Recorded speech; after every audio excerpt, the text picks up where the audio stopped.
আমাদের দৈনন্দিন জীবনে চলাচলের জন্য আমরা বিভিন্ন যানবাহনের উপর নির্ভরশীল। লং ড্রাইভে যাওয়ার জন্য আমরা বাস, ট্রেন, উড়োজাহাজ সহ অনেক যানবাহনই ব্যবহার করে থাকি। আর এর মধ্যে ট্রেনে ভ্রমণ সবার পছন্দের তালিকায় অন্যতম। 1550 সালে সুইজারল্যান্ডে সর্বপ্রথম রেল চলাচল শুরু হওয়ার পর থেকে বিভিন্ন রুটে এখন পর্যন্ত ট্রেন চলাচল চালু আছে। সেই শুরু থেকেই ভয়ানক সব রুটে ট্রেন চলাচল হচ্ছে। কখনো খাড়া কোনো পর্বতের পাশ ঘেঁষে, কখনো বরফের উপর দিয়ে, আবার কখনো সমুদ্রের মাঝ দিয়ে ট্রেন চলাচলের জন্য পথ তৈরি হয়েছে। পৃথিবীতে এমনও সব রেল লাইন আছে যেখানে ভ্রমণ করার সময় আপনার মনে হবে আপনি আপনার জীবন হাতে করে ভ্রমণ করছেন। আওয়ার্স ব্ল্যাক হেভেনের এই ভিডিওতে আমরা এমনই কিছু বিপজ্জনক রেল লাইন সম্পর্কে জানাবো। তো চলুন জেনে নেওয়া যাক বিশ্বের সব থেকে ভয়ঙ্কর কিছু রেল লাইন সম্পর্কে। ডাউলিশ ওয়ারেন রেলওয়ে ট্র্যাক। ডাউলিশ রেলওয়ে পথটি 1875 সালে নির্মিত হয়, যেটি আজও কার্যকর রয়েছে। এই রেলওয়ে পথটি সমুদ্র উপকূলে অবস্থিত এবং এটি ইংল্যান্ডের এক্স নদীর সাথে যুক্ত। 1907 সালের 1 জুলাই থেকে এই রেলপথটি সরকারি এবং বেসরকারি অফিসের কর্মচারীদের সেবা প্রদানের জন্য চালু করা হয়েছিল এবং তাই এই রেলওয়ে পথটির সাথে যুক্ত স্টেশনটির নামকরণ করা হয়েছিল ওয়ারেন প্ল্যাটফর্ম। 1911 সালের 1 অক্টোবর এই স্টেশনের চূড়ান্ত নামকরণ করা হয়েছিল ডাউলিশ ওয়ারেন। এই রেলওয়ে পথটি 1875 সালে নির্মিত হওয়ায় আজ পর্যন্ত কয়েক হাজার বার মেরামত করা হয়েছে।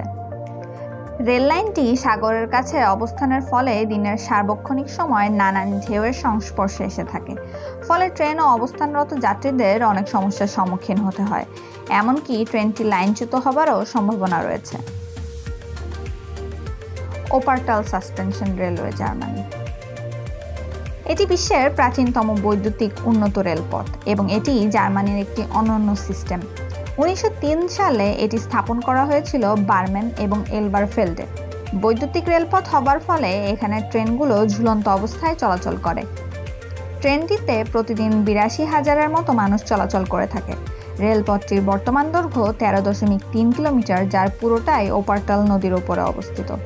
1999 সালে একটি ট্রেন ওপারটাল নদীতে পড়ে যায় এবং ট্রেনটিতে অবস্থানরত 5 জন নিহত হন এবং তার সাথে 50 জন আহত হন।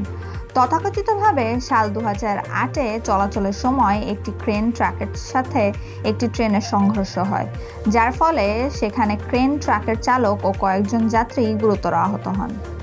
ট্রেনে লাস নুবেস। ট্রেনে লাস নুবেস একটি পর্যটক ট্রেন সার্ভিস। এই রেলওয়ে পথটিতে ট্রেন টু দ্য ক্লাউডস নামেও উপস্থাপন করা হয়ে থাকে। রেলপথটি আর্জেন্টিনাতে অবস্থিত এবং এটির নির্মাণ কাজ শেষ হয় 1932 সালের 7 নভেম্বর। মূলত অর্থনৈতিক ও সামাজিক কারণে নির্মিত এই রেলপথটি এখন বিশ্বের ঐতিহ্যবাহী একটি রেলপথ হিসেবে নিজের জায়গা করে নিয়েছে। বর্তমানে এটি বিশ্বের 5টি উচ্চতম রেলপথের মধ্যে একটি। রিচার্ড মাউরি নামে একজন প্রকৌশলী দ্বারা এই রেলপথটির কাঠামো তৈরি করা হয়। রেলপথটির উচ্চতা 13,850 ফুট, যার ফলে ট্রেনটির ভিতরে বসে থাকা যাত্রীদের নিঃশ্বাস নেওয়া কঠিন হয়ে যায়। রেলপথটি 21টি টানেল এবং 29টি সেতু অতিক্রম করে চিলিতে গিয়ে সমাপ্ত হয়। বার্মা রেলপথ। বার্মা রেলপথটি ডেথ রেলওয়ে নামেও পরিচিত। এটি নির্মাণ হয় 1885 সালের দিকে। রেলপথটির দৈর্ঘ্য 415 কিলোমিটার বা 258 মাইল। রেলপথটি থাইল্যান্ড এবং বার্মার মাঝে অবস্থিত। তবে ব্রিটিশ সরকার এই রেলপথটির থাই বিভাগটিকে থাই সরকারের কাছে 500 কোটি বাথের বিনিময়ে বিক্রি করে দিয়েছিল। রেলপথটি স্থাপনের মূল উদ্দেশ্য ছিল বানপংকে বার্মার সাথে সংযুক্ত করা। রেলপথটি নির্মাণের কাজে নিযুক্ত ছিল 900 কোরিয়ান সহ জাপানি কিছু শ্রমিক। তবে নির্মাণ কাজের সময় মোট 800 জন শ্রমিক মারা যান। মারা যাওয়ার মূল কারণ হিসেবে দেখানো হয় আত্মহত্যা আর শ্রমিকদের অসুস্থতা।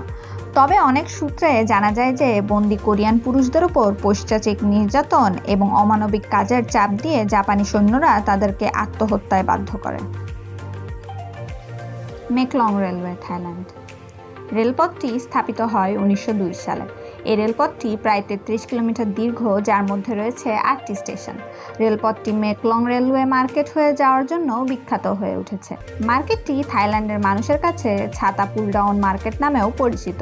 এটি থাইল্যান্ডের তাজা সামুদ্রিক বাজার এবং মেকলং রেলওয়ে পথটি কেন্দ্র করেই অবস্থিত। যখন কোনো ট্রেন এই রেলপথ দিয়ে এগিয়ে আসে তখন এখানকার লোকজন তাদের নিজেদের স্টল কিংবা দোকান গুটিয়ে ফেলে এবং ট্রেন চলে গেলে পুনরায় তারা নিজেদের স্টল বসিয়ে থাকেন। ভিডিওটি আপনাদের ভালো লেগে থাকলে লাইক করুন এবং কোনো ভুল ত্রুটি হলে কমেন্টের মাধ্যমে জানিয়ে দিন। এমন আরও ভিডিও পাওয়ার জন্য আমাদের চ্যানেলটি সাবস্ক্রাইব করুন এবং পাশে থাকা বেল আইকনটি প্রেস করে আওয়ার্স ব্ল্যাক হেভেনের সাথে যুক্ত থাকুন।